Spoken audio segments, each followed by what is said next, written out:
It was a quiet evening, one of those days when life feels slow and ordinary. The sun was setting, painting the sky in shades of orange and pink, and the road was almost empty.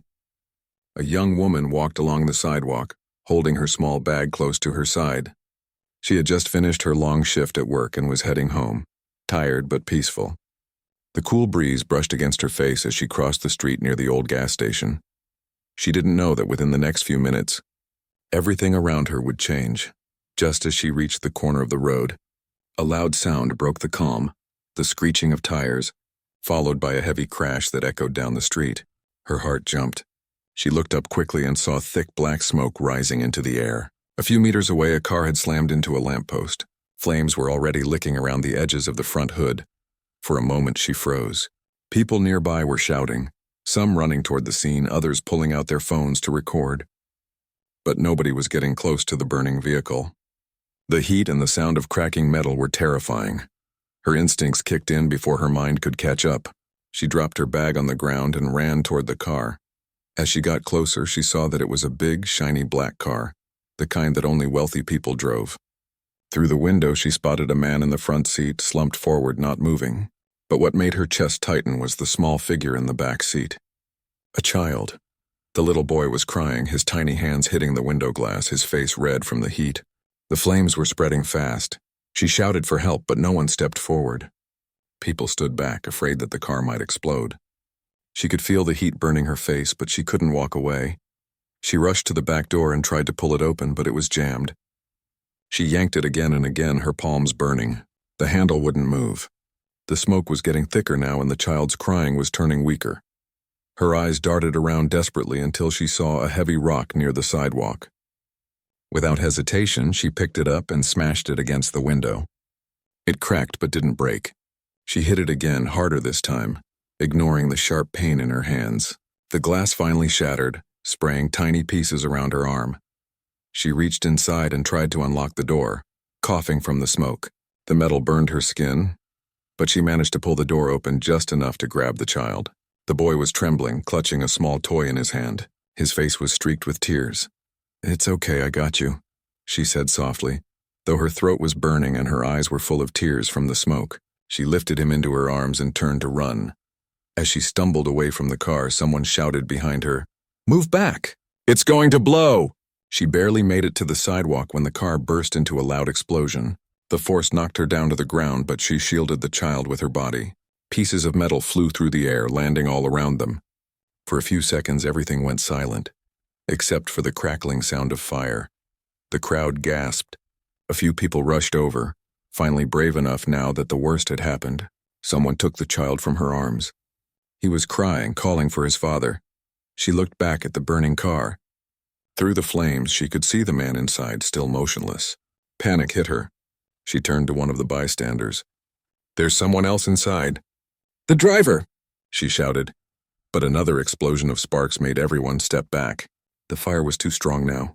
A man tried to go near with a jacket over his head, but the heat was unbearable. They had no way to help anymore. The young woman sat on the curb trembling. Her hands were bleeding from the broken glass, and her hair smelled of smoke. The little boy was now in the arms of another woman from the crowd, still crying but alive. Sirens began to wail in the distance.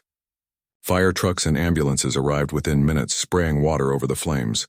The firefighters pulled the man out, unconscious but still breathing. The paramedics hurried to help him and the child. The young woman quietly stood up, wiped her face, and looked around. No one seemed to notice her anymore. Everyone was focused on the car, the smoke, and the chaos. She picked up her torn bag from the ground and slowly walked away. She didn't want attention. She didn't want her name on the news. All she cared about was that the little boy was alive. That night she reached home late.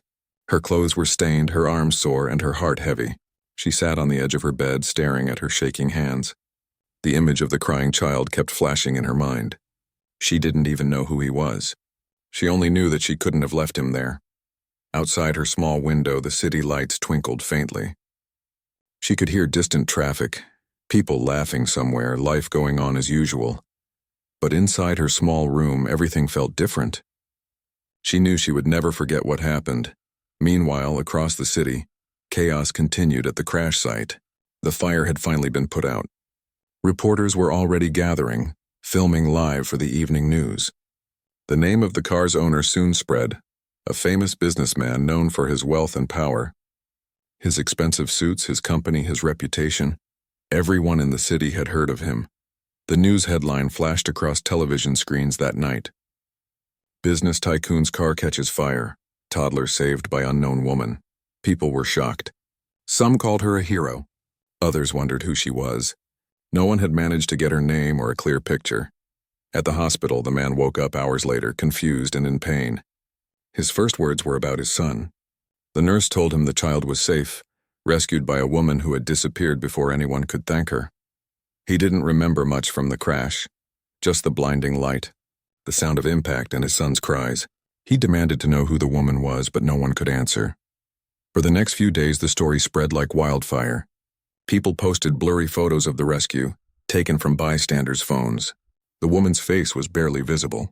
Some said she looked young, others said middle-aged, no one was sure. But for the man whose son she had saved, finding her became an obsession. He wanted to see her, to thank her, to understand why she risked her life for two strangers. On the other side of the city, she went back to her normal routine.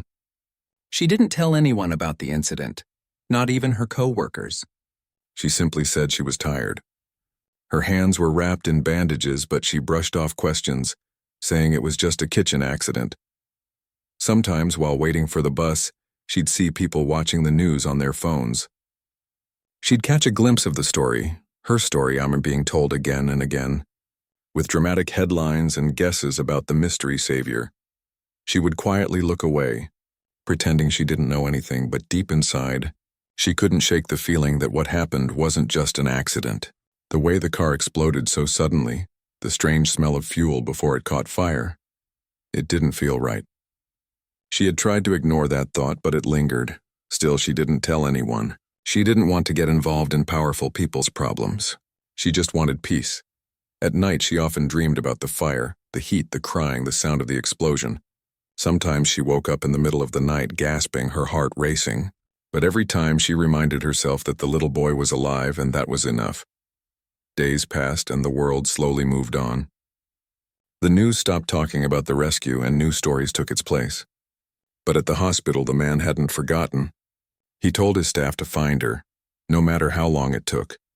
He didn't know that the woman he was searching for was just a few miles away, living quietly in a small rented room, trying to heal from the scars that nobody could see.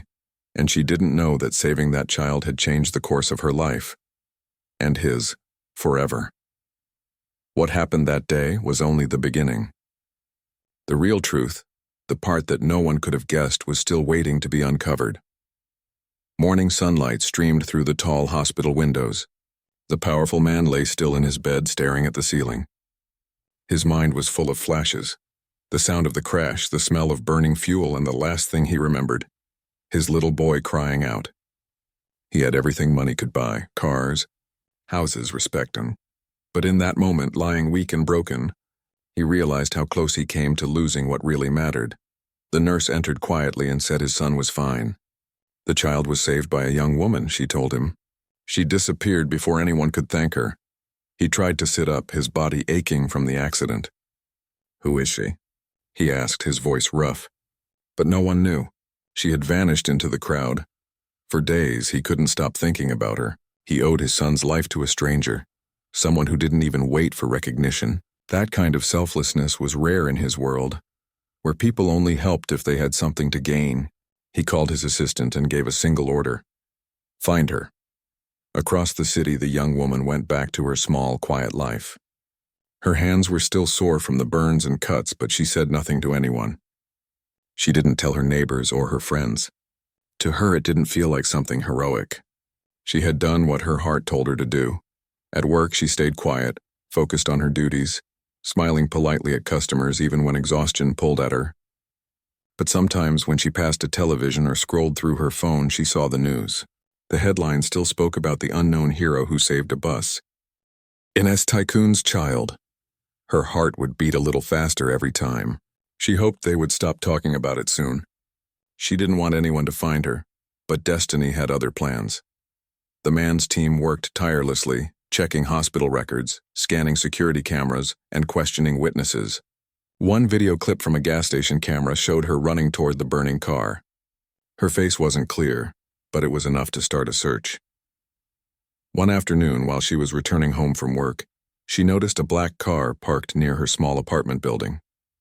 Two men in suits were speaking to her landlord. She slowed her steps. Her heart raced, though she didn't know why.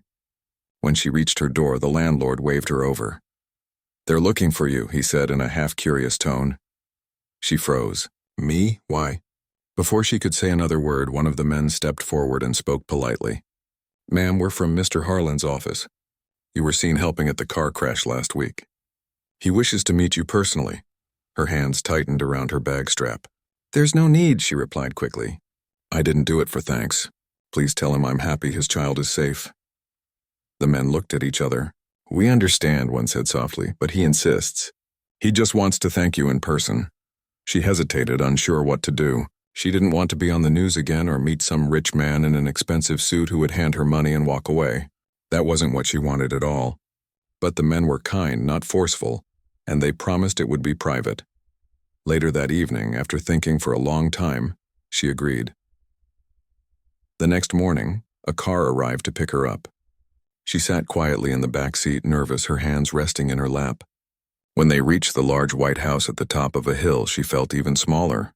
It looked like something from another world, grand and silent, guarded by high walls and gates. Inside, the man was waiting. He had a bandage on his forehead and a calm, serious expression. When she walked in, he stood up slowly. For a few moments, neither of them spoke. He studied her face, the modest woman who had risked her life for his son, and felt something he hadn't felt in years: humility. "Thank you," he finally said, his voice quiet but full of emotion. "You saved my son. You saved both of us." She looked down, feeling shy. "Anyone would have done it," she replied. "I was just there." He shook his head. "No," he said gently. "Many people were there. Only you stepped forward." He offered her a seat and some tea. They talked for a while about the accident, the little boy, and how she had found the courage to act. She told him honestly that she didn't think, she just moved. When he offered her a financial reward, she refused without hesitation. "I don't want money," she said firmly. "I only wanted the child to be safe." Her words touched him more than she knew. He had spent his whole life surrounded by people who pretended to care but only looked for benefit.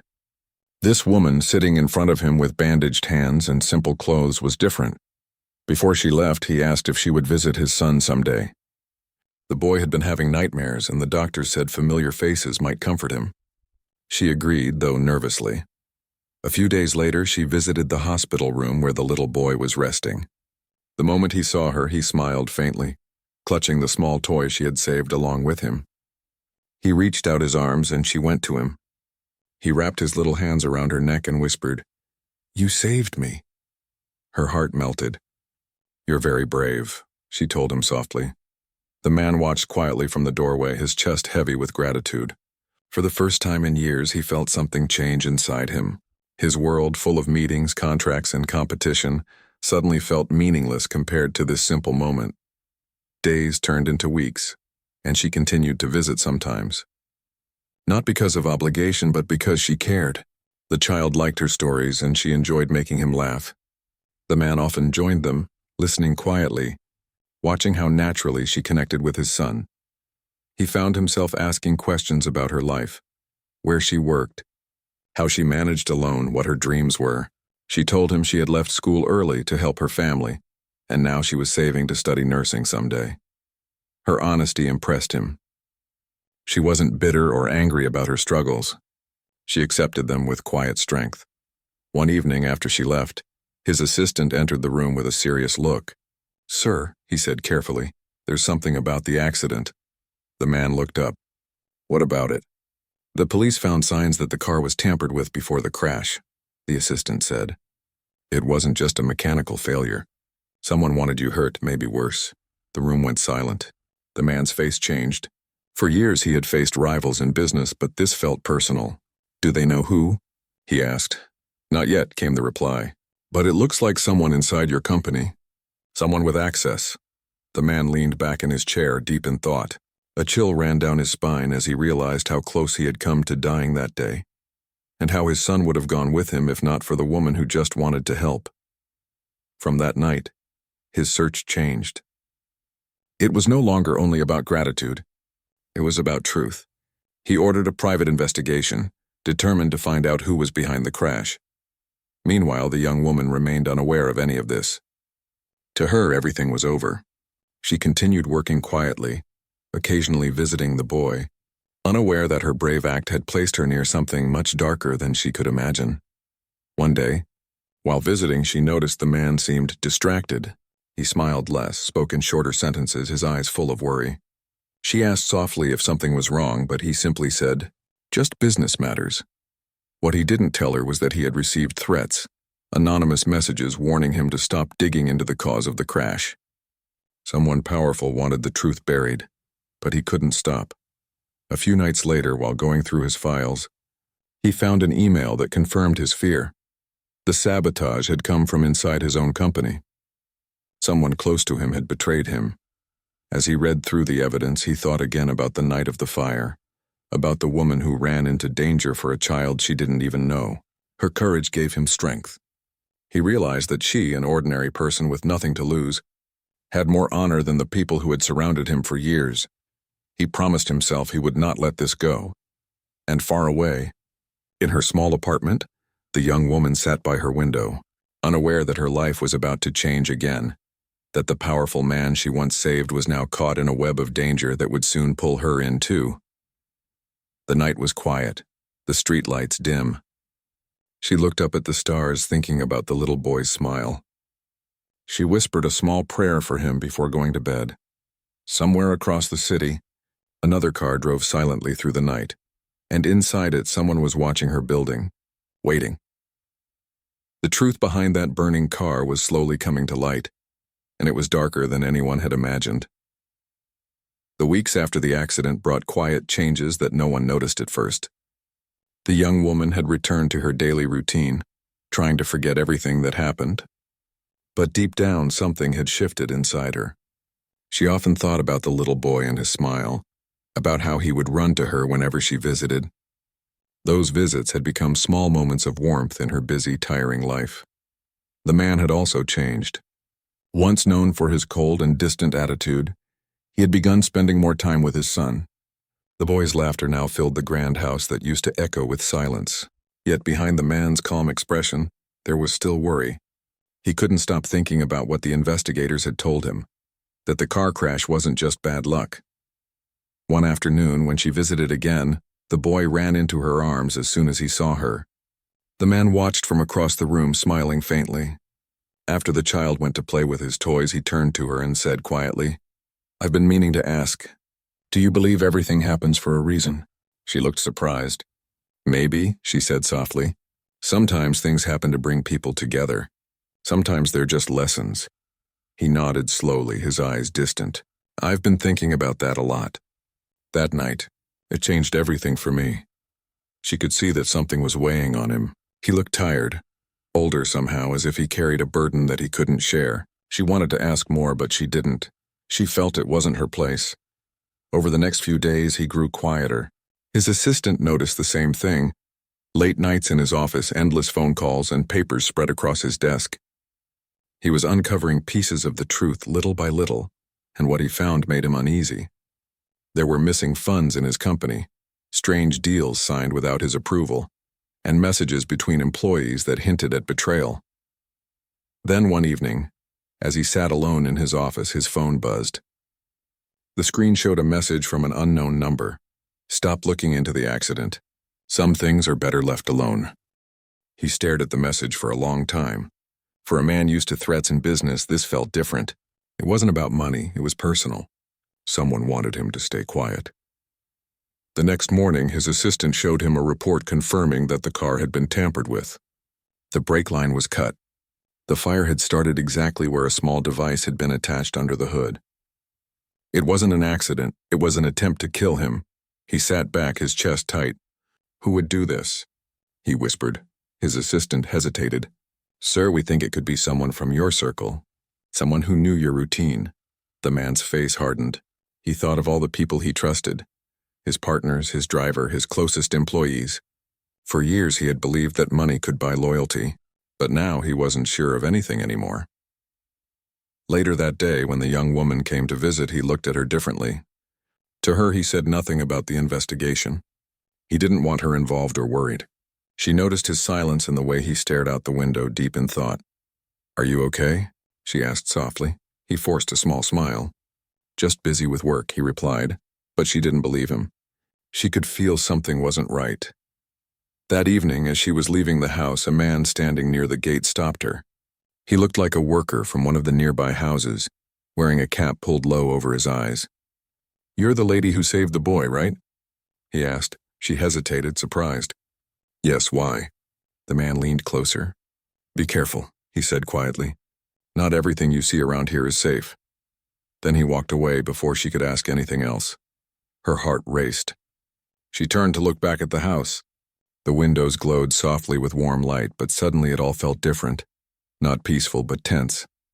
That night she couldn't sleep. She kept thinking about the man's warning and the businessman's worried eyes.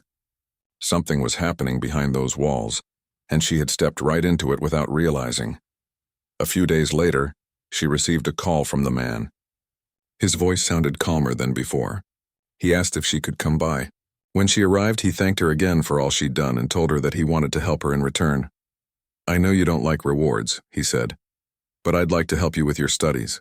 You mentioned wanting to become a nurse. Let me sponsor your education. It's the least I can do."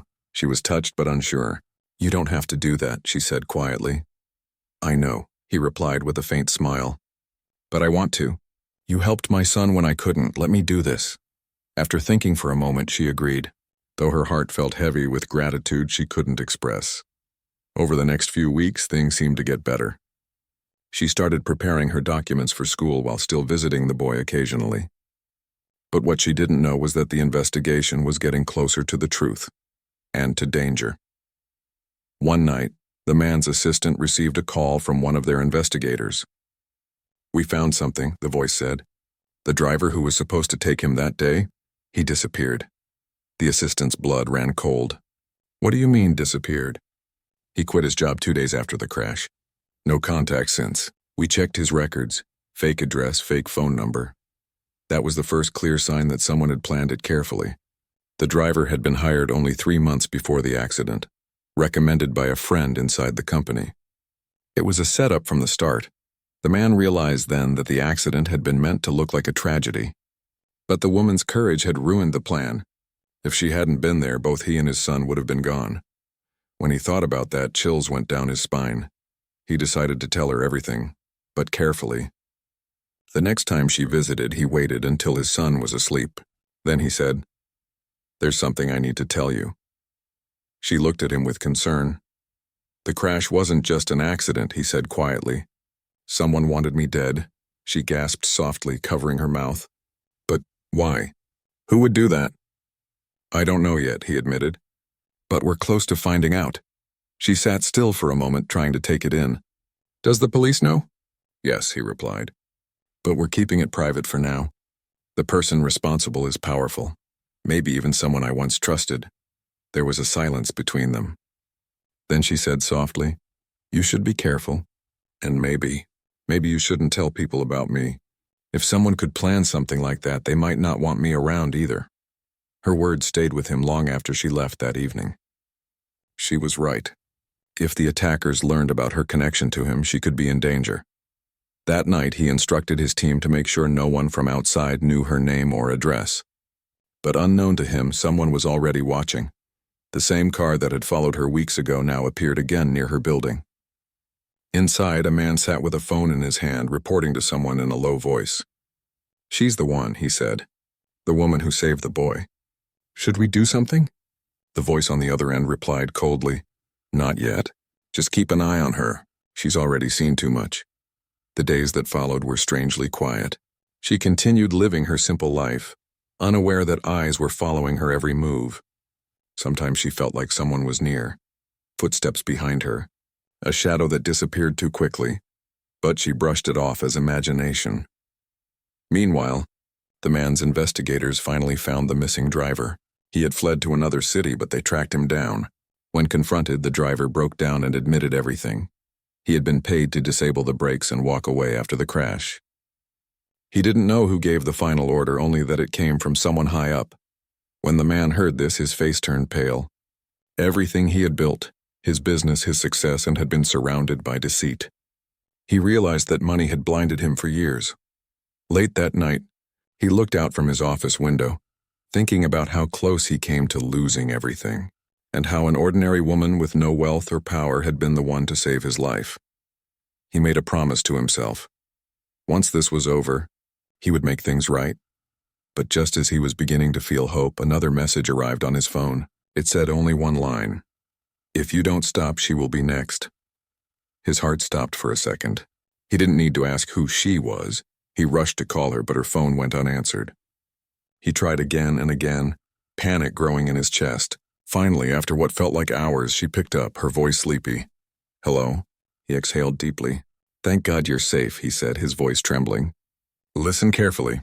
Don't go anywhere alone. I'll send someone to stay nearby just in case." She was confused and scared, but she trusted him. She could hear the fear in his voice, and she knew this wasn't just business anymore. Something dangerous was closing in on both of them.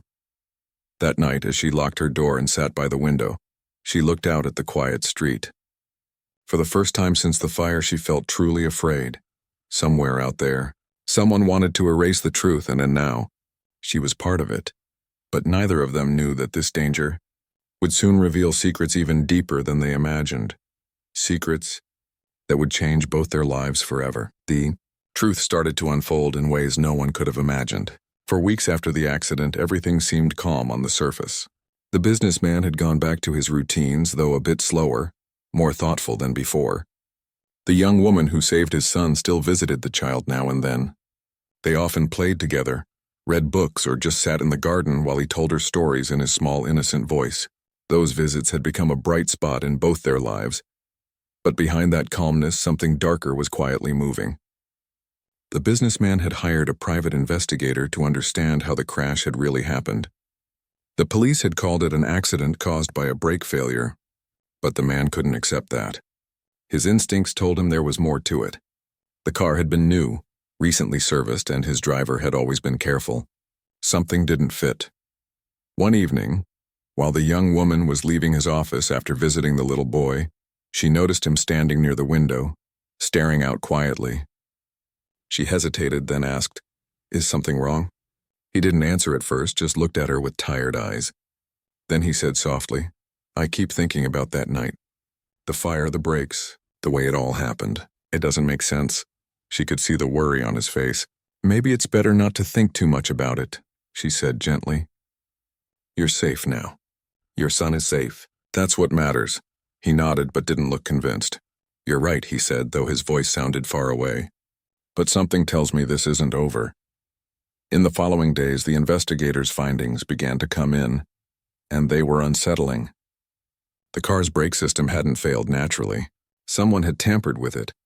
A small piece of metal in the brake line had been loosened deliberately. It wasn't the kind of thing that could happen by chance. The businessman's world tilted again. Someone had tried to kill him, but who? He was surrounded by people, employees, business partners, assistants. Yet suddenly he couldn't trust anyone. When he shared the news with the young woman, she was speechless. Her heart raced at the thought that what she'd walked into that night wasn't just an accident scene. It was an attempted murder. She had saved a life that someone else wanted gone. "Do you have any idea who might do this?" she asked quietly. He shook his head. "I have my suspicions," he said, "but I can't be sure. The people around me, let's just say not all of them wish me well." She looked at him with concern. "You should tell the police." "I will," he said. "But first I need proof. If I go to them with only guesses, it could backfire. Whoever did this is careful and dangerous." The next few days were tense. The businessman began to act more cautious. He kept his meetings quiet, avoided his usual routes, and started checking his car personally before getting in. His assistant noticed the change but said nothing. The young woman, on the other hand, worried every day for his and the boy's safety. Then one afternoon, something strange happened. The investigator called, his voice urgent. He had found security footage from the service station where the car had last been checked. On the video, a man who worked in the businessman's company was seen near the vehicle late at night, long after the official service hours. The businessman's hands tightened when he heard the name. It was someone he trusted, someone who had worked for him for years. The driver. At first, he refused to believe it. The driver had been loyal, always polite, always there when needed. But when confronted with the footage, the man broke down. He confessed that he had been paid to tamper with the brakes. He hadn't known the child would be in the car that day. His voice trembled as he said it, tears falling from his eyes. "Who paid you?" the businessman demanded, trying to keep his anger under control. The driver hesitated, then whispered a name. It was his business partner, a man who had stood beside him for over a decade, smiling in meetings, shaking hands, sharing profits. A man he had called a friend. The businessman couldn't believe it. Betrayal had never crossed his mind when it came to that person. But the motive became clear and greed. The partner had been secretly planning to take over the company and saw the accident as an easy way to get rid of him. The businessman was silent for a long time after hearing it. His world, once full of luxury and power, now felt small and hollow. He realized how easily everything could have ended. Not just his life, but his child's too. And the woman who had saved them had unknowingly stepped into a storm far bigger than she could imagine. When she found out, she was terrified. "If they did this to you, what if they come after you again?" she said, her voice shaking. "I won't let that happen," he replied firmly. "I've already given the information to the authorities. The people behind this won't be free for long." He paused, then added, "If it weren't for you, none of this truth would have come out. I owe you more than I can ever repay." She shook her head quickly. "You don't owe me anything. I did what anyone would have done."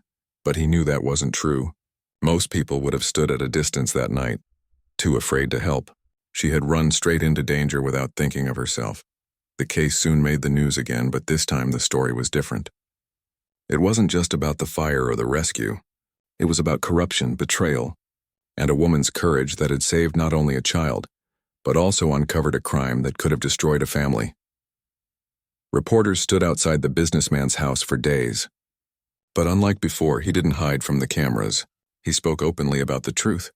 He told the world about the woman who had saved his son, not to make her famous, but because he wanted people to know what real bravery looked like. She wasn't comfortable with the attention. She avoided interviews and stayed quiet. When people from her neighborhood asked her about it, she smiled shyly and said, "I just did what I had to." But deep inside, she was shaken.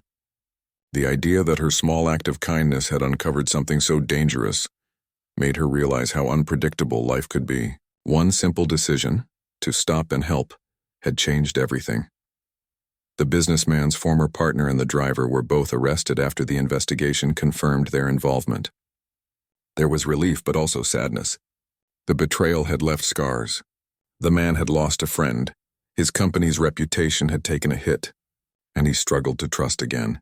Yet through it all, one thing remained constant: the bond that had formed between him, his son, and the woman who had stepped into their lives by chance. She continued to visit the child, who had now become more cheerful and lively again. He would run to her the moment he saw her car stop in front of the gate. Sometimes they would bake cookies together. Sometimes they'd sit under a big tree and talk about school. To him, she was a friend, a comfort, and a reminder that good people still existed in the world. One evening, the businessman joined them in the garden.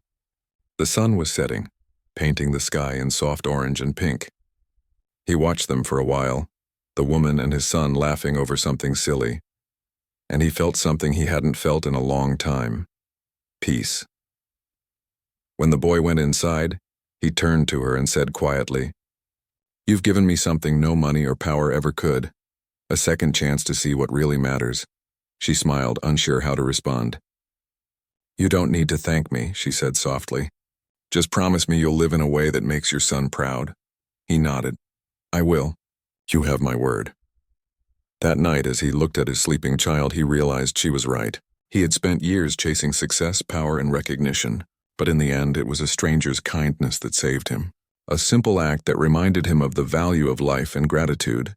And somewhere in her small apartment across the city, the woman sat by her window, thinking of how everything had changed. She had never asked for fame or money. She didn't even like being called a hero. But she felt thankful, not for what happened, but for what it taught her. That even in the middle of chaos and fear, one person's courage can bring light to the darkest truth. The world saw her as the woman who saved a powerful man's child. But to the man and his little boy, she was more than that. She was the reason they were still together, the reason truth had triumphed over lies. And though the story had reached its end in the eyes of the public, for them, it was the beginning of something far deeper, a bond built on gratitude, honesty, and the kind of goodness that asks for nothing in return. Months passed after the truth about the accident came out. Life slowly started to settle again, but it wasn't the same for anyone involved. The businessman had changed in ways even he couldn't fully explain. The power, fame, and endless meetings that once filled his days no longer held the same meaning. He looked at life differently now, more quietly, more honestly. The young woman who had saved his son went back to her normal routines too. She still worked her shifts, still lived in the same small apartment, and still walked the same route home. But inside her, something had shifted. People often recognized her now, the woman who had saved a child from a burning car. Some would stop her on the street just to thank her, even though she didn't know them. Others would smile from a distance, as if her presence reminded them that good still existed in the world. But she never saw herself that way. Every time someone called her a hero, she would simply shake her head and say, "I just did what anyone would have done." One afternoon, she received a message from the businessman's assistant. It was an invitation to attend a small event at a new children's care center the man was opening in the city. She hesitated at first. Crowds and attention made her uncomfortable, but the assistant assured her it wasn't a big public function, just a quiet gathering. So she agreed. When she arrived at the new center, she was surprised. It wasn't a fancy building full of glass and marble like his other projects. It was simple, warm, and filled with color. Drawings on the walls, laughter in the rooms, and soft music playing in the background. The man had built it in memory of that night, to help children in need, especially those who had survived trauma or accidents. When he saw her standing at the entrance, he smiled genuinely. "I was hoping you'd come," he said. She looked around, still amazed. "You built all this?" He nodded. "You inspired it. I realized that if one person's courage could change my life, then maybe I could use what I have to change a few more." For the first time, she didn't know what to say. She just smiled and said quietly, "This is beautiful." The little boy came running out from one of the rooms, laughing as he spotted her. "You came," he shouted, his small arms wrapping around her waist. He was growing fast, his energy brighter than ever. The fear and sadness that once filled his eyes were gone now, replaced by the easy joy of childhood. They spent the afternoon together, moving from room to room, meeting other children, and talking with the staff. She saw how the man interacted with everyone, gentle, respectful, nothing like the cold, distant figure she had first read about in the newspapers months ago. He had changed. Later, as the sun dipped lower and the guests began to leave, the man walked her to the garden outside the center. The sky was turning gold and the air felt peaceful. He looked at her for a moment before saying, "I never got to tell you how much your actions truly changed me. Not just that night, but everything after." She smiled softly. "You don't need to." "I can see it," he nodded. "Still, I want to say it. I used to think life was all about winning, about being on top. But that night, when I thought I had lost everything, I realized how wrong I was. You showed me what real strength looks like. It's not about power or control. It's about kindness. About being human." Her eyes grew wet, though she tried to hide it. "You would have done the same if you were in my place," she said quietly. He shook his head. "I'm not sure I would have. Not back then, but now. Now I hope I would." There was a comfortable silence between them for a while. The sound of children laughing in the background filled the air. The boy ran past them, chasing a butterfly, and she watched him with a gentle smile. "He's so full of life now," she said. "It's hard to believe he went through something like that." "He's strong," the man said proudly. "Like his rescuer," she laughed softly. "He's strong because of you, because he knows his father loves him." The man's eyes softened. "And because he has you in his life," he added. Her expression turned shy and she looked away, pretending to focus on the flowers near her feet. She didn't know what to say to that. She had never thought of herself as part of their family, but over time, that's exactly what it had started to feel like. A small, unspoken bond that connected them. As weeks went by, their friendship grew deeper. The man often invited her to visit the center or have lunch with him and his son. They would talk about everyday things, the child's school, the progress of the new center, her work. Sometimes they'd even laugh about how life had brought them together in the most unexpected way. But no matter how many good things came from it, she always stayed humble. Fame or rewards never tempted her. In fact, she donated most of what people gave her as gifts to the children's center. They need it more than I do, she would always say. One evening, while sitting on a park bench outside her apartment, she thought back to that night again, and the smoke, the fire, the sound of the child's cry. It still made her heart race. But she didn't regret it. She had acted on instinct, and somehow that one moment had changed not only their lives but hers too. It had given her a new sense of purpose, to do more good, to keep helping where she could. Soon after, the businessman offered her a position at the center to help with children's outreach programs. She hesitated at first, unsure if she was the right person for it, but he told her, "You don't need a title to make a difference.